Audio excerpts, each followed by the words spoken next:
We are at the hour. Hello, everybody. Thank you for coming to the conference today. We are about to be covering demystifying disability ally research here with Joel and Pia. So Joel Isaac has a genetic disorder that has caused him to gradually lose his eyesight for many years. He's worked as a full stack developer and accessibility specialist building products for some well-known nonprofit and government institutions. Focused on holistic solutions, Joel understands issues in diversity, inclusion, and accessibility at a deep level based on his personal and career journey. Currently only able to perceive shadows, Joel guides clients in understanding the impact of accessibility and inclusion while helping to guide the implementation of scalable solutions to support both customers and enterprise needs. All right, here's a quick introduction for Pia, who's helping out here. Pia Zaragoza is a creative technologist, researcher, and educator exploring the current use cases and future possibilities of emerging technologies. Constantly tinkering and experimenting, her work is at the intersection of computer science, engineering, and the social sciences. She is the former vice president of accessibility research at Insights at JP Morgan Chase. Currently, she is a UX mentor at Springboard and a presidential innovation fellow. All right, I'll let you guys take the floor. I'm going to turn off my mic and cam. Awesome. Thanks so much, Randy.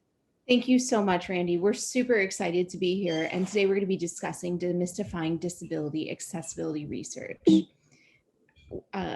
Hopefully you all can see my screen. And today's agenda, we're going to go over a brief overview. We're going to do some myth busting. We're also going to go over some basics around accessibility research and also share some of our favorite resources with you all. So let's go ahead and jump into the overview. So today, we hope that you walk away with a breakdown of myths around disability. You also come away with an understanding of inclusive design, universal design, and accessibility, but most importantly, also be able to challenge systemic issues that our UX and product development practices perpetuate around people with disabilities. And with that said, we'll do some introductions. I had the privilege of working with Joel Isaac back when we both were at JP Morgan Chase. And we're both very passionate about accessibility and disability inclusion. In my current role, I'm an innovation fellow at the General Services Administration, and my expertise is inclusive design and accessibility research. And Joel, what about you? What is your current role and expertise? So thanks, Pia. So about a year ago, I decided to start a white glove accessibility advisory service, and I'm pretty heavily deep into that. And that really means creating an end-to-end accessibility solution for a company that needs to start from the beginning. So I create policy, and then I go all the way down into the teams and make sure that their accessibility development is sustainable. Awesome. With that said, I'm going to just share this figure, especially as it relates to the American population, that 1 in 4 Americans in the US experience some form of disability, and this number is growing. And another way to also kind of think about this is, what about the 3 out of 4 Americans who are part of the communities, their colleagues, coworkers, family members, friends, who support them and are on this journey with them? And so, to be honest, when you think about the 61 million Americans in the United States with a disability, this number is even larger once you start to think about all the people in their lives. Joel, did you want to add to that? Oh yeah, sure, Pia. So think about a quarter of the population having some form of disability, and then on top of that, when you think about the caregivers and family members, and it becomes like almost like 85% of us are affected by disability in some form or another. And as Pia said, that's growing. And I think of my own family. So like my family of 4, my 2 kids, even my 3-year-old is adept at sighted guide now because he's just surrounded by it, and they're not surprised when they meet somebody with a disability, like somebody in a wheelchair or somebody with a hearing aid. those are just things that they take for granted, that it's just part of a person for them. And I see that with a lot of people who are impacted by their family member with a disability, or their significant other, or like just their friends. And just to kind of go into that a little bit more, thanks for setting that up, Joel. So the different types of disabilities include cognitive, auditory, speech, mobility, and vision disabilities. The graphic to the right is an animated GIF from actually the Microsoft Inclusive Design Toolkit, which we'll talk about later in resources. And this illustration was done by Chris Wooldery. The other thing we also want to call out is the aging population, especially in the United States. This is the first time that older adults are projected to outnumber children for the first time in US history. And to kind of go over this a little bit more, in 2034, there will be 77 million adults as compared to 76.5 million children. And then when we start kind of looking the projections at 2060, this number is going to look more like 94.7 million adults as compared to 80.1 million adults. Joel, any thoughts on aging population? It's just a lot of people. And Yes, we're only at the beginning of that, and it's going to become more and more prevalent. All right.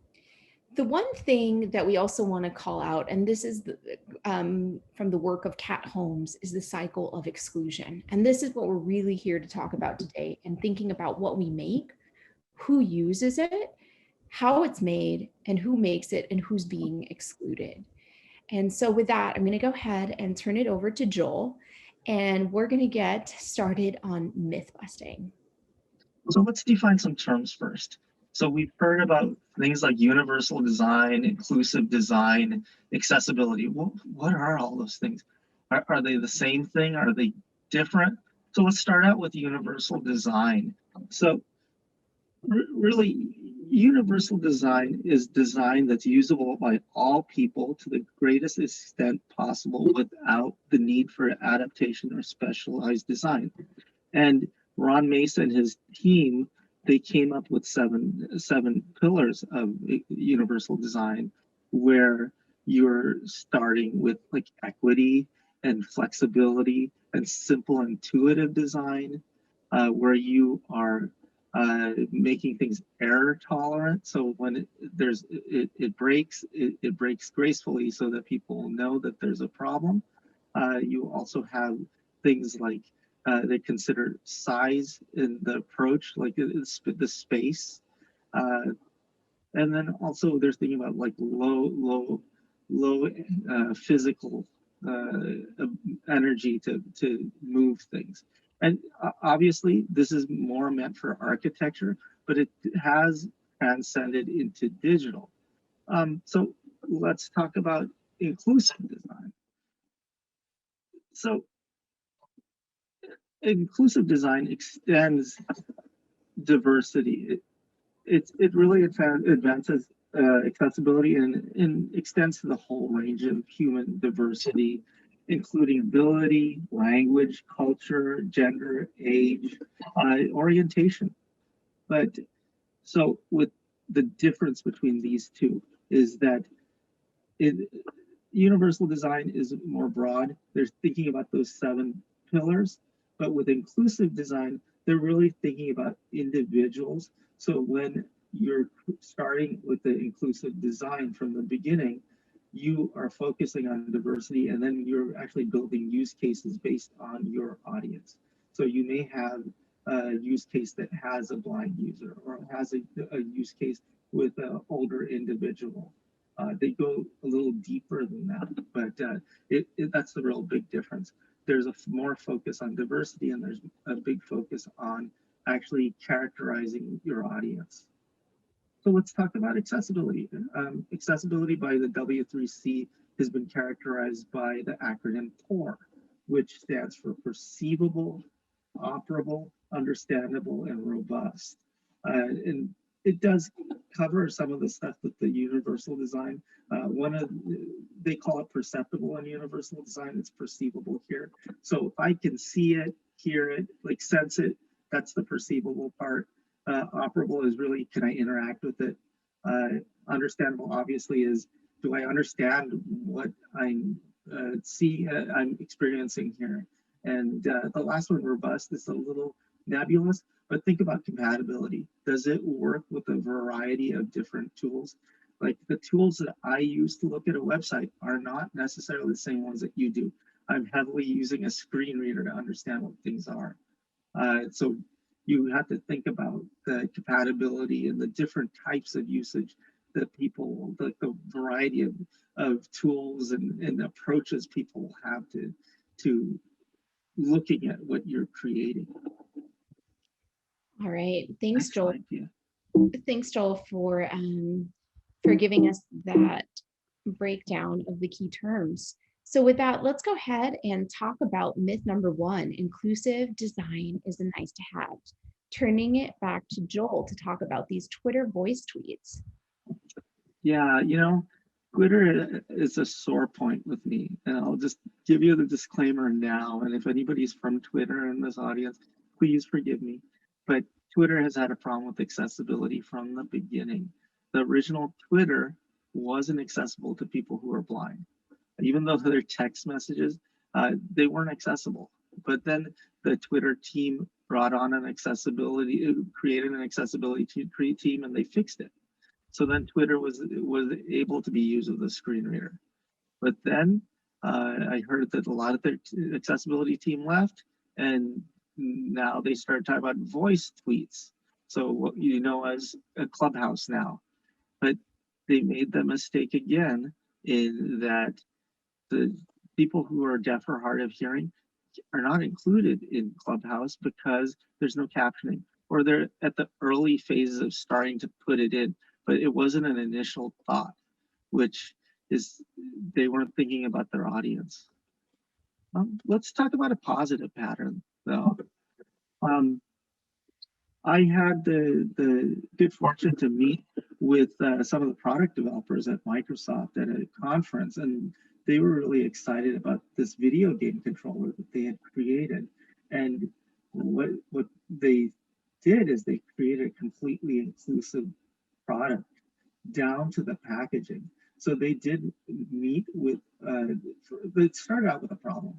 So there were a lot of disabled gamers with mobility problems that were having problems with controllers, especially ones from Microsoft. So there was a team at Microsoft that took on this challenge. We're going to make this controller inclusive. So they really had interviewed and partnered with a lot of advocates from the disability community, able gamers for one, and they created this awesome controller that can work with switches. The switch is one of these tools that people who have mobility movement problems use. So it's completely accessible to a switch. There are different ways you can hold it. And then not to stop there, they designed the packaging. So if you only have one hand, you can open the packaging for the controller. They designed it so that all those pain points have been covered, and that was really a partnership with their customers. So I mean, that's a real positive. All right. And so myth number 2, it's okay to exclude people with disabilities and seniors in your research if they aren't part of your target audience or an early adopter. So you're probably looking at a slide that has the traditional user research layout where you have kind of a dim room. There's a mirror where you have people observing, and then you have a moderator, and then you have the participants. When you are dealing with a diverse group of participants, you do need to consider a few more things. Obviously, there's assistive technology that we're talking about that participant may be experiencing your mock-ups and things a little different than you may expect because of the tools they're using. Considering the tools, Also, another thing that you may have that you may not have with other participants that you've encountered is their service animals. And I can tell you from experience, people love service animals. They think they're the greatest. They want to feed them, they want to pet them, but really that's a terrible thing to do because I mean, from my experience, I've actually had a guide dog that was pretty much demobilized because people were really proud to say that they were feeding her bacon while I was working and I wasn't watching her. I think people are petting her. She doesn't want to work now because she likes to be loved and be fed bacon. So she doesn't work anymore. And if you're the cause of that due to research, that'd be a real tragedy. Let's go Right. to the next slide. And in the next slide, what you see in the first image is somebody in a wheelchair reaching for a button to open the door. And in the second image, you see a curb cut and a woman pushing a stroller. These are all allusions to innovations from accessibility. So the curb cuts were really meant for people in wheelchairs because at one point, before curb cuts were invented, people in wheelchairs had to sit on the corner and hope that someone would pick them up and move them across the street to the other side because the curbs are high. So if you're in a wheelchair, you could really get hurt if you come off the curb and there's no dip. So Ed Roberts, a gentleman who was a huge advocate and in fact in an iron lung, he designed curb cuts in Berkeley, California. And they were such a good idea that they extended out to the world. But then you think about people who aren't in wheelchairs that are using these things, everybody's benefiting. Think of if you have kids, think about how if you've ever walked with your child in a stroller, those curb cuts are essential. Think about what you'd have to do if you had a small child in a stroller. You'd have to take your diaper bag, carry the stroller and your child, make sure you didn't get hurt. Walk into the street, make sure you're not going to get hit by a car, and then get to the other side. Those curb cuts are essential to all of us. Even the power doors to the restrooms and to entry doors in buildings, those were all designed for accessibility, but we all benefit. Think about the times that you had things in your hands and you couldn't push the door open without dropping everything. But that little panel on the side of the door, you just bump it with your elbow and that door is open and you can go through without any issues. Even things like email. I have a friend that was a professor at Rochester Institute of Technology who was blind, and he was teaching a group of deaf and hard of hearing students. And he was teaching technology to them, but there was a huge communication gap. As a blind person, he can't see them signing. And a lot of the deaf don't speak because they're uncomfortable with speaking because they don't feel confident that they're speaking clearly. So they were in a quandary, but when email came out, they could have these really rich conversations. He can use a screen reader and listen to what one of the students wrote to him, and the students can read what he's written back to them, and there's like a full communication there. Yeah, do you have any other thoughts here? And I would say that in a little bit, we're going to go over recruiting and also just some considerations in doing research with people with disabilities as well as seniors. And so thank you, Joel, for kind of going over just the important environmental considerations and some of the successes in the space. With that, we're going to go ahead and transition into innovation and go more in depth. So turning it back to Joel. Let's talk about disability inclusion. Right, and we're going to go ahead and move right along to inclusion. We jumped a slide, but all good. Joel covered the important innovations resulting from accessibility, and he talked about the automatic doors, curb cuts, talking GPS, and email, and provided some really great examples there. Talking GPS. Yeah, that's another one. Let's talk about the talking GPS. GPSs didn't talk before. They were just screens with images on them and just like the mapping. But that was from the blind community. Mike May and the Sendero group, they worked on GPS for a long time to be able to get the blind people oriented. And of course, it needs to talk to be able to orient people.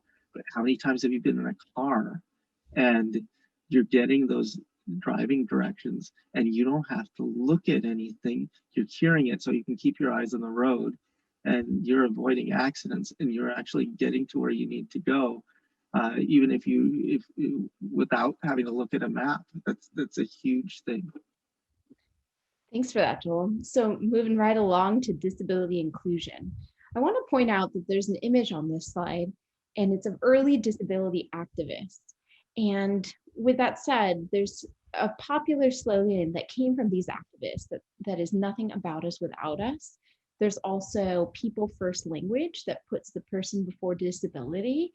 And then a few other things to kind of keep in mind, especially around disability inclusion. If you don't know, ask. Then there's ableism, social desirability, and the othering effect, and meeting people where they are. And Joel, it'd be great to hear your thoughts on that. The ableism thing really strikes me, and it is a thing that people with disabilities often face, where people really think they're helping, but a lot of times they're being condescending. Where, think about if you see an elderly lady with a cane standing on the street corner, and she's looking at the intersection, you could assume that she wants to go across the street. And think about what would happen. You pick her up, take her by her elbow, and herd her across the street. At the end of that interaction, she may actually hit you with her cane because she was in fact waiting for Uber or a bus, and you assumed that she needed help, but she really didn't. The first real lesson I got in this was from the American Council of the Blind. I was doing some web work for them, and I accidentally called it the American Council for the Blind, and they really got upset with me because that connector clause is important, because they would tell me people are not doing for us. This council is of the people, not for the necessarily to provide things for the people. We're a community. It's us. So that moves things from a condescending to more of an inclusive. Awesome. Thanks, Joel. And then myth number 3, there's no ROI with accessibility. And here you see that people with disabilities have buying power. And you see a blind man in a supermarket. And just to kind of go over the landscape really quickly, there are 1 billion people, or 15% of the world's population, that experience some form of disability. And so earlier we talked about the American landscape, but this is just to kind of go over the world landscape. And then they have 13 trillion in annual disposable income all over the world. And the fourth myth is you can use the same prototypes and stimuli with all of your participants. And I know we only have about 7 minutes left. So Joel, if you could just give some context around Stockholm Syndrome and the Hawthorne effect. Sure. So we talked about how people with disabilities could be the experience could be a little bit different than you're used to. So there's things that we've seen, like for instance, Stockholm Syndrome. You're probably familiar with that. There was a bank heist in Stockholm, and the 2 bank robbers pretty much held the bank employees and some of the customers hostage. And in the end, it was funny because those employees and the customers identified with the bank robbers, and they felt a lot of sympathy and empathy for them. And so the parallel to people with disabilities is that a lot of times people will just do and say to get out of an uncomfortable situation. So that could even skew your research, because you don't have a comfortable set of people that are willing to talk. So I mean, one of the keys here is you need to consider the people that your participants and their needs, and you need to think about triggers that may make them uncomfortable. Another one of these things that we want to talk about is the Hawthorne effect.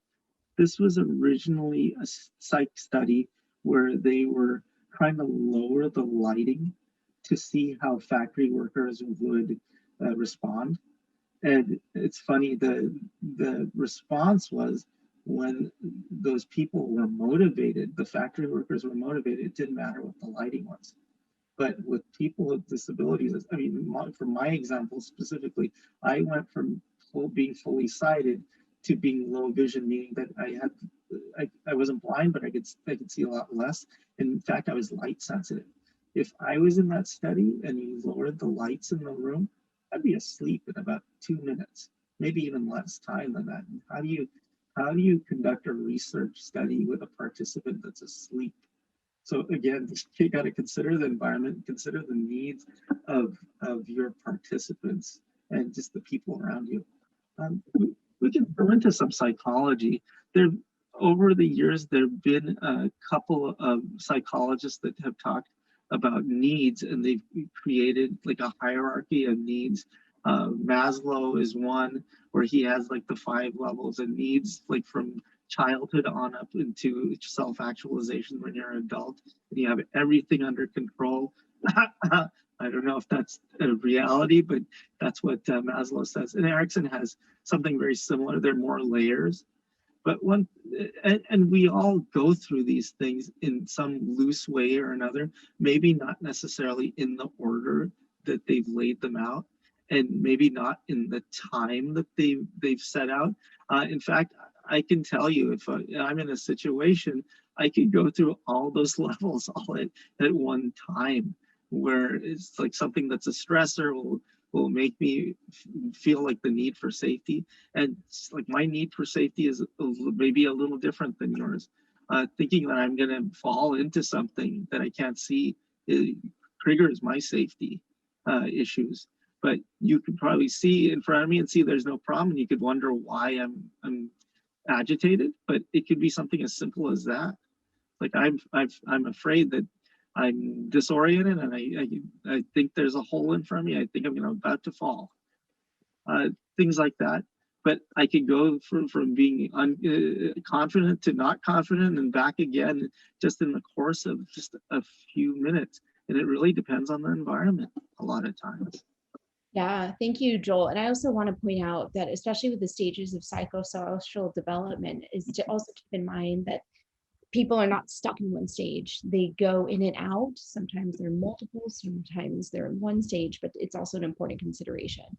So just to summarize, myth number 1, inclusive design is actually mission critical. Myth number 2, advocate for research for people with all abilities. Myth number 3, accessibility has a proven track of innovation that benefits us all, resulting in increased profitability. And myth number 4, consider the ability, identity, habits, and preferences of your participants. And with that, let's go ahead and jump into accessibility research. Now, in doing this work, there's a couple of things that you need to keep in mind. One, is your prototype and stimuli accessible? Are your research tools accessible? Joel mentioned earlier about, for instance, assistive technology. Can it be accessed by assistive technology? Have you allotted extra time for your study for breaks, technical difficulties, or other unforeseen circumstances? And have you conducted a walkthrough of the space to ensure potential hazard or obstructions have been cleared? With that said, when it actually comes to doing this research, some considerations, especially when you're screening for participants in your screener, is to ask questions to learn more about, for instance, in which languages are they comfortable providing spoken feedback? Does it always have to be in English? And then, for instance, an important question is self-identification of a disability. So asking, do you identify as having a disability? Another thing is also learning how people would want to participate. Do they want to participate in a survey, remote, in person? And then which assistive technologies do they use on a daily basis or a near daily basis? And which specific models or version of the assistive technology are they using? And what accommodations they'll need in order to participate in your study, and what their communication preferences are. And with that, during the session, consider the person and their needs. One of the things that I do before each research study is I actually get on the phone with the participant and I go over the accommodations. And if they haven't submitted any accommodations, I go over just what to expect in the study. Especially with neurodiversity, this is an important step because any disruption to the schedule can often leave people feeling overwhelming. And then, of course, also understanding, especially for neurodiverse audiences, what helps them calm down, what soothes, and just any other things that they might need to do as just to kind of make sure that I'm not misinterpreting or misunderstanding just any of their habits and preferences. And then, of course, in-person versus virtual, just make sure that depending on who the type of disability participating, you've accounted for things, for instance, like in person being a walkthrough, especially for people with physical disabilities, and then virtual environments. You just want to make sure, once again, that you announce who's in the room, you state your name before speaking, and then of course, safety. Especially for in-person, you want to let people know where the emergency exits are. And then when it comes to moderation, you want to use clear language. You don't want to offer too many steps. And you also want to rephrase if somebody doesn't understand, and be flexible. And then of course, captions versus captions. If you have any multimedia, you just want to make sure that you're using captions. And then of course, strategies to address a crisis, which we kind of talked about earlier, which is really important, especially in building rapport and letting folks know what to expect and how you can help in the event of something comes up. With that said, thank you so much for turning into today's presentation. We hope you gave you a landscape of accessibility research that you can start to incorporate this work in the work that you're currently doing. And just some of our favorite resources. There's a book by Kat Holmes, which we mentioned, called Mismatch. There's also a book coming out by Emily Ladeau on demystifying disability, what to know, what to say, and how to be an ally. There's also the Microsoft Inclusive Design Toolkit that has activities that you can do with your teams. And with that, thank you so much, Randy. I know we went over by 2 minutes, but we are so happy to be here. And if you have any questions, feel free to connect with us on LinkedIn. We really appreciate you giving us your time today. There is a question in the Q&A. I'm not Awesome. sure if it was coming up during the presentation. Says, how do we, as a community of professionals, help to amplify the curb cutting effect? This is from Nicholas Brown. Well, that's a really good question. And there's no one formula, but being aware of like the movement and people's needs, I think that's the really big start, because a lot of times we're all focused on our own journey and we forget other people. Once you open up, and what do they call it these days, being woke, it becomes a good first step in being able to advocate for yourself and for the people around you, and just make a better world that way.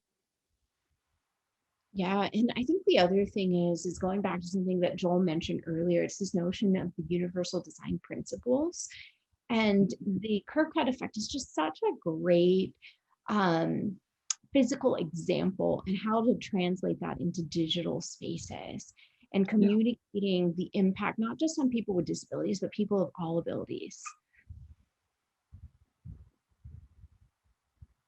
Randy, do we have any other questions? Thank you very much. Does anybody else in our audience have any further questions before we conclude? This is your chance. Well, I think they're just taking it all in. Well, thank you very much, Joel and Pia, for coming today and for all your insights. Yeah, and hope you have a wonderful rest of the day. Thanks, everyone. Take care over there. Take care, everybody. Be safe. Yeah. Thank you.